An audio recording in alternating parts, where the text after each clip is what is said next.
In this video, what we'll do is we'll talk about populism, and specifically at the end of this video, we should have explored, I think, three main questions. One of those questions is, shouldn't all politicians be populist?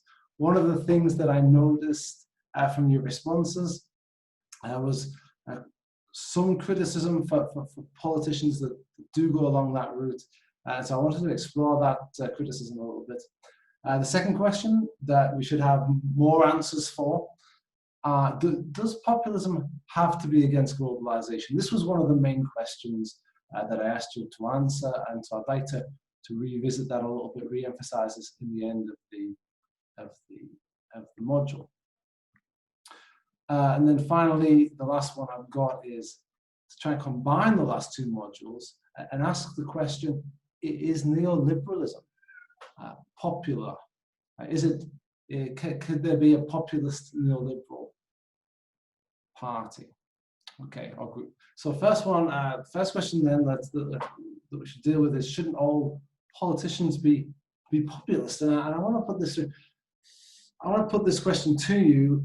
Some of the answers that you gave were critical of populist politicians, and that's certainly what we I think are mostly getting in the media, sort of a criticism of populism, and that has quite a long history, right, and quite a noble beginning, and a noble pedigree, I should probably say, right, of critiques of populism. Probably starts all the way back with Aristotle, probably with Socrates, actually even before Aristotle, but starts back in ancient Greek. And there's some fear there, and it's a fear that pops up again and again and again in political history, and famously in the founding of the United States, of the political system that we have here. But it's this worry of demagoguery, right? It's this worry that let's pop back to Aristotle and Socrates, that the demos, right, the people, oftentimes the people, when those earlier philosophers, those ancient philosophers said demos, right, especially Aristotle is known for this, right? When he says demos, which we would translate as the people, but he didn't mean all of the citizens of Athens or of any other state, right, of Macedonia or something like that. He didn't mean all of the citizens, but he meant the poor citizens, right? And much like what many of you said in your answers about this division, right, between populists, between the division that populist politicians make between the people, the real down-to-earth, unsophisticated, sort of natural people. Those people, and then this corrupted, sophisticated elite, right? There was, Aristotle used these sorts of divisions too, right? The aristocracy, the aristocrats versus the demos. But one of the things that he wanted to guard against was Aristotle, especially here, right? Aristotle was interested in longevity, right? How we can make a political system last a long time, right, without it devolving into tyranny. Socrates was interested in that too, but he had slightly different methods and different ideas about. And also the founders of the American Republic were also interested in this idea of longevity. How can we set up a system that will not devolve into tyranny? And when they're thinking about how to prevent the evolution into tyranny, both Aristotle and the founders of the American Republic, the founding fathers, what they're thinking of is a demagogue that arises and convinces the less well-educated, right, the demos, right, the poorer people, convince them with all sorts of with promises, right, that pretends to be the friend. I think you find this in the Republic. Right? This demagogue arises who sort of pretends to be, I haven't mentioned Plato yet, which of course I should, because Socrates, we only know anything about Socrates through Plato. So in the Republic we find this demagogue rising and pretending to be the friend of the people, right? Making all sorts of promises to them. And at first, perhaps he looks like a friend, but ultimately he enslaves the population.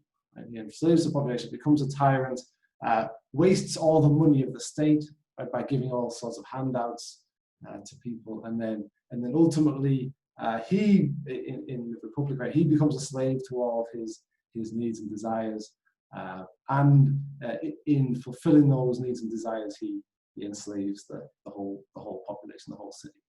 Right. Aristotle has a similar sort of worry about. Aristotle likes the middle class the best, right? Because they're not poor and they're not rich. He says, the poor, they're used to just following orders, right? And they're jealous. They want to take the wealth of the rich, but they don't use it in good ways. The rich, right? They want to, obviously, the rich are only, for Aristotle, are only used to giving orders, right? They can't take orders, and they're hoarding all. It's the middle class. It's the people in the middle. They're used to both taking orders and giving orders, which I think is interesting, and it's something that we don't hear a lot about in this context, in the context of, I guess, political systems and longevity. But for Aristotle, right, it was the middle class that was sort of the key to this longevity, right? Because they weren't jealous of the wealthy, and they weren't, I suppose, abusive of the poor like the wealthy, right? They had enough, and so this middle class for Aristotle was the key to longevity. So if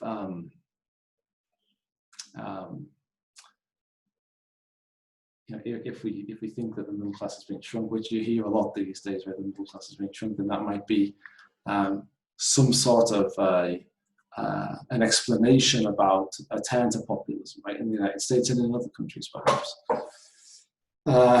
Anyway, so this fear of populism, this fear of demagogue and tyranny, it's a story that's been told for a long time, right, for thousands of years, by people who tell stories about politics and political systems and cities and states. This fear of the demagogue, right, the populist politician that comes along and says, "I'm the friend of the people. We're going to go and get those guys over there, those wealthy guys. We're going to the aristocracy, perhaps, right? If you're Aristotle, or if you're Plato, probably, and we're going to take their resources and redistribute." So a lot of that sort of worry, that fear about populist politicians, and that's something that's well documented and it has a long history. But on the other hand, I can't help but think, right? Surely all politicians in a democracy, in systems, and because we've been talking about political systems, I should say, when I'm saying democracy at this point, all I really mean is political systems where voting takes place. That's all I'm really saying. I'm not getting into the sort of republic versus democracy versus aristocracy, or versus monarchy or something like that, or tyranny. But where we have political systems where voting is involved, surely the politicians have to appeal to the people, right? They have to appeal to popular sentiment. You can't just say, in an era of universal voting rights, pretty close to universal voting rights for any citizen over the age of 18 in the United States, and in many countries that have voting systems, which is also many countries. You can't be a politician if you don't appeal to a vast majority of people, and the vast majority of people probably do belong to that class. That maybe back in ancient Greece, right, it would have been the demos, the people. So don't you have to appeal to them? Don't you have to have policies? Don't you have to make promises to them that are attractive to them? Don't you have to then put yourself on that side of things in order to get elected? Like, are there any non-populist politicians out there? And here's an example I want to give to you for you to answer that question yourself. Have you ever read Edmund Burke's speech to the people of Bristol? They've just elected him as the MP. This is back in England, right? He's been elected, and what he says to the people in his famous speech to the electors of Bristol, he says, first of all, he sort of couches his remarks. He says, look, yeah, of course, I want to be in full harmony with those people who've elected me. But he says, and I'm obviously paraphrasing here, but he says, I'm not a delegate here. I'm not somebody who you're sending just to sort of parrot what you think is in your interest. Actually, I know your interests better than you. I know what's in your interests better than you do, and I'm a better representative of you than you would be yourself. Right? That seems unpopulist to me. Right? That seems maybe the opposite of populism. Edmund Burke's a conservative. He believed in a natural aristocracy that he thought he was part of. So he's part of this natural aristocracy, those whose right it is to rule. If populism is about taking the majority and pitting them against an elite and sort of promising to rid us of this corrupt, sophisticated elite, Burke's not going in for that, right? He's part of that elite, and he's telling us he's part of that elite, and he's telling us he's better than us. And he's going to go and represent us better than we represent ourselves. He knows better than we do. Do we have politicians like that today? Can we identify political speeches or political writings? Can we identify campaign ads, right, where a politician will tell us that? It says, you guys don't know what you need, but I do, and I'm going to go off and make sure that you get what you need. That to me seems like maybe the opposite of populism, right? And so there's a question for you to consider while you're watching campaign ads and hearing them, and while you're getting phone calls perhaps from candidates, while you're maybe even involved in these. What sort of messages are we getting from politicians? How far away from populism are any of the politicians? Do they flatter us? Right? This is something that Plato and Aristotle probably, right, would see first, right? This flattery of the populace. Right? Do they flatter us? Do they tell us that we know best what to do with our lives? Do they tell us that they're on our side, that they feel the same? Do they tell us that they're going to get us the things that we want and need? Do they ever turn on and say, there's some things that you want that are not good to have, and I know what those are, and I'm not going to let you have them, right? So that's the question. I guess the question that was, the way I phrase it was, shouldn't all politicians be populist? But maybe a better way to say, are all politicians populist? Right? To what extent are all politicians populist? Okay, so that's something to think about.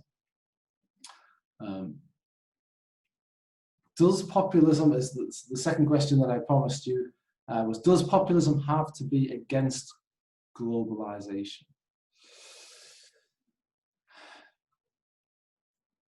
Populism over the last, I think, 4 or 5 years, that it's become really a large force in politics, both in the United States and around the world, seems to be pitted against globalization. Right? If we think of President Trump as a populist president, right, as a president that used populism to come to power, and certainly to rally his base while he's been in power. Right? What are some of his sort of flagship parts of his platform? Right? And the ones that come to my mind, and they may or may not be different to the ones that come to your mind, but the ones that come to my mind are the tariffs, right? And a sort of anti-China, pro-tariff, pro-American business. We're going to, and we'll look at this in more depth, I should add, but we're going to protect American businesses. We're going to bring back industry, car manufacturing in particular, we hear a lot about. We're going to bring car manufacturers back into the United States. We're going to rip up NAFTA. Right? Now, remember, when we're talking, like I said, we'll talk more about this later, so this is a good introduction to that. the Trump administration did renegotiate NAFTA, but we still do have a trade deal with Canada and Mexico, right? So to what extent? I'm still on the like, here's how it is, contrary to globalization. Here's how it seems to be contrary, at least, to globalization. And so there's the tariffs. We've got tariffs on steel. We have protectionism, right? Efforts to stop the free movement of goods, right? Anti-dumping measures, right? Again, oftentimes this is aimed at China, right? Which makes sense because China is a big trade competitor, right? They manufacture a lot of things there. So a big trade competitor with the United States, and so a lot of these measures are aimed at China. We're going to talk about China as a currency manipulator. That one, actually, the currency manipulator one, that could be probably squared with sort of globalization, with neoliberal globalization, in that neoliberals would say, look, let's not meddle in currency valuations. Let currency valuations float, right? Because it's an important mechanism for managing balance of payments in the free market systems. So this is where I'm already struggling in some ways, right, to make the case that President Trump and the administration is sort of an anti-globalization. But I have made the case to some extent, right? When we've talked about America first, we're going to have American businesses producing cars. We're going to produce the things that we use. Oftentimes it is cars and steel, right? We're going to produce it here. We're not going to buy it from outside. That, in as much as globalization has anything to do at all with free trade, easy movement of goods across borders, the Trump administration does seem to be against that. Okay. Also, I haven't gone into migration. Right. There has been efforts by the Trump administration to limit migration and to, in some cases, to return migrants back across the board. Right. Certainly, that's been in the news a lot. And so, if globalization is about free movement of goods, people, and capital, the Trump administration does seem to have taken measures to make all of those three movements more difficult. And of course, another example of that, right? Another example of populism, a famous example of populism is the Brexit movement in the United Kingdom. And of course, if you know about the EU, you will have already identified the influence that has on the last argument that was made about the free movement of goods, people, and capital, which are three important freedoms, if you like, of the EU. Right, the goods should be able to move across borders as if the borders weren't there. The people also should be able to move across the borders as if the borders weren't there, and capital as well. Right, large amounts of capital should be free to move across borders without any kind of. And so, if you are in the Brexit movement, right, and if we're identifying the Brexit movement with populism, which would be fair to do, I think.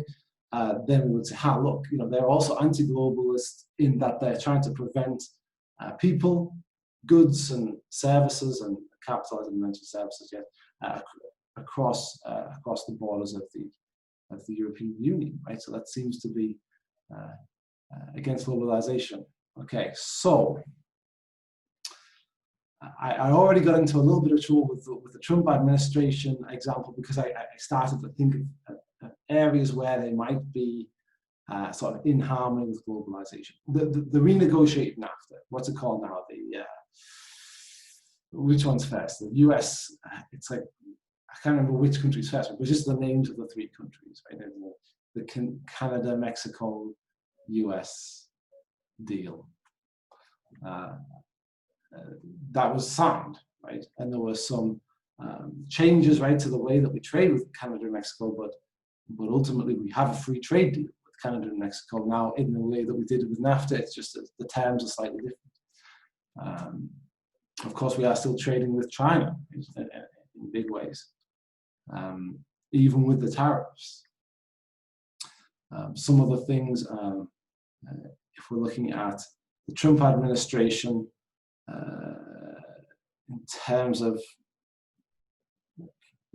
Trump, for example, was very keen on, I'm combining now Trump and Brexit a little bit, but Trump was very keen on trading, getting a trade deal, promising a trade deal to Britain once they leave the EU. You know, we want a trade deal with the EU. Similarly, since that was my transition into Brexit, similarly, the political leaders of the Brexit movement have very often stated, look, this is not about closing off trade with foreign nations. In fact, it's about being free to make new trade deals with the United States, right, which the Trump administration is very keen on, with Singapore, with China, actually, right, which is sort of a different emphasis than the United States, where populism seems to have taken a little bit of a confrontational stance with China, but the United Kingdom is actually going the other way, right? Closer perhaps to China and the United States. There's some recognition, right, in Brexit that, look, you know, Europe, yes, they're important trade partners. Yes, there's important economies in the European Union, France and Germany, you know, Italy to some extent. But you know, where is the really important economies are outside of Europe? It's the United States, it's China, it's Japan, right? It's Brazil more, it's India more, up and coming. So this is where we'll do the important trade in the future, and we'll continue to trade, they say, right? We'll continue to trade with Germany and France, of course we will, right? So to what extent is all we've answered up to now, right? Our answer in terms of how might populism not be against globalization, how might it be compatible with globalization, right? We've given a few examples of sort of, you know, the Trump administration and Brexit about how it might be in harmony with globalization. But is populism itself, right? Is populism itself against globalization? And this is a question that we'll ask continuously throughout the course. If all the countries were globalized, were run by populists, even right-wing populists, right, nationalist populists, right?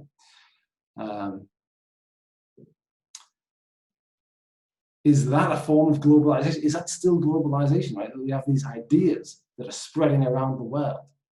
Is the fact that Steve Bannon, right, and up to now, Steve Bannon hasn't achieved what he set out to achieve, right? But the fact that Steve Bannon, who can orchestrate at least, be part of an orchestration of a political campaign in the United States, and then go to Europe and do ostensibly the same thing, at least try to do the same thing.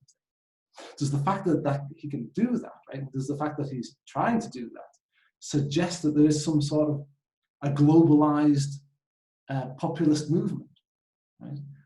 So is there an alternative globalization, an alternative globalization that's sort of harps on about sovereignty, nationalism, and the people versus the elites? Could that be a global movement? And that brings us, I suppose, to this final question, which I have written down as, is neoliberalism populist? Right? And we're sort of starting with the opposite, with the answer no to that, right? Well, actually, I'm not sure if we're saying that yet. What we're saying is, yeah, if this populist movement that seems to be happening, and that this is what this class is, right? An investigation into that movement around the world. It sort of asks the question, is there a worldwide populist movement? If there is a worldwide populist movement, if those ideas are similar all over the place, is that a sort of a universal value? Right? A universal value that's anti-neoliberalist, probably, although maybe not. But then nevertheless, because it's the same, because it's based on the same sort of thing, it's an alternative universal idea, right? that has adherents everywhere in the world, that rings true, right? This fight against the elites, right? Or this fight against global, and this is where we get to sort of one of my favorite questions, right? Can you have an anti-globalization globalization, right? The globalization of ideas that are antithetical to the ideas that we think of as globalization, which involve probably neoliberal ideas, right? About free trade and free markets and that sort of thing. Right? Are those, and that's what I was trying to get at with those neoliberal questions, right? Is globalization necessarily neoliberal? And this was the last module really, but a lot of you, I think, thought it was. And like I said, there was good reason to answer in the affirmative to that question. But that's probably not quite the question that I've set out, right? Is neoliberalism populist? Neoliberalism, sort of the free trade, free exchange of ideas, free exchange of goods and services and capital. If you look at China, the liberal reforms that have happened in China have brought a lot of people out of poverty, right, who were in deep poverty, like talking less than $2 a day poverty in the countryside in China. A lot of people in China over the last 15, 20 years have been brought out of that by these neoliberal policies. Aren't they popular? Isn't the end of the Cold War a story about how people living under socialist regimes fought to free themselves in order to be able to take part in this worldwide market? Isn't that the most populist thing, right? The grassroots people rose up against their governments, threw them out in favor of neoliberals, right? And this is why I like to end with this question on this video, because it goes back to this: shouldn't all politicians be populist? Aren't they already populist? Right? Aren't they already populist? Aren't they already trying to appeal to people's wants? The stories that you hear, right, about the end of the Soviet Union, stories that you hear involve Coca-Cola and McDonald's, right? They involve consumer products. If you've not seen the film Goodbye Lenin, that's a really fun film to watch, and it takes place in East Germany. But the way that on the film, if you watch that film, the way on the film that they signal the end of communism in East Germany, and they're trying to hide it from their mother because the mother has had, she's fainted. I don't know if she's had some sort of a stroke or something, but she's had she's gone into a coma while she's and she's very into the German people's, the Democratic Republic of Germany. She's very into East Germany.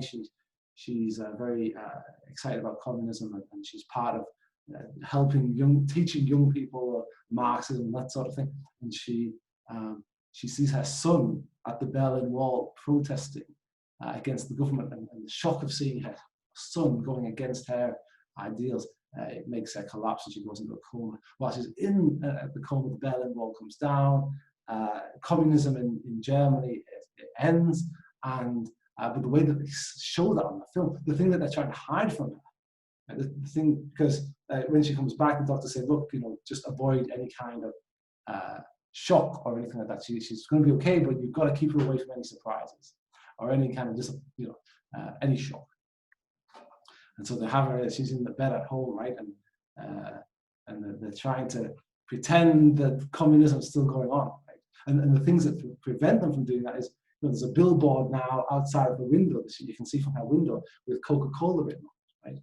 There's a Burger King, I think it's Burger King that's featured in the film, right? There's a Burger King. You can't get any more of the old, I think the old pickles or whatever that she liked, right? Because you've got all these Western products, right? That's the story at the end of communism, right? This embrace of open markets, being able to buy the same things in Germany that we can buy or in the Soviet Union, but being able to buy the same things in those grocery stores as they can in London or Paris, right, or in Washington or New York. So isn't neoliberalism very popular? It's giving people what they want, right? They want Coca-Cola, they want Levi's jeans. That's the other one that's often mentioned at the end. They call it the jeans, right? They want to wear jeans, they want to drink Coke, they want to go to Burger King, they don't want those old pickles, right? That they used to, special East German pickles or something, right? That the mother loves. So another interesting one, right? About is the I had when I was in the Balkans. They call it kokta, right? Which is it's I think Tito's Coke sort of thing, right? There was Tito didn't want to drink Coca-Cola right from the West, so he came up with this other new kind of Drink, I would call it like a cola drink, but it doesn't taste like cola. It tastes like medicine, but maybe you like it if you're from there, right? But of course, you can still buy it, I suppose, but I'm pretty sure Coca-Cola is much more popular all over the world than this Tito's drink that he made. Anyway, I am getting a little bit off the topic, but see what I'm doing there? I'm associating neoliberalism with consumer products, with the availability of consumer products, and with the sort of the bringing down of borders, being able to buy things that American products, most right back. American products, being able to buy those in places where at one point you couldn't.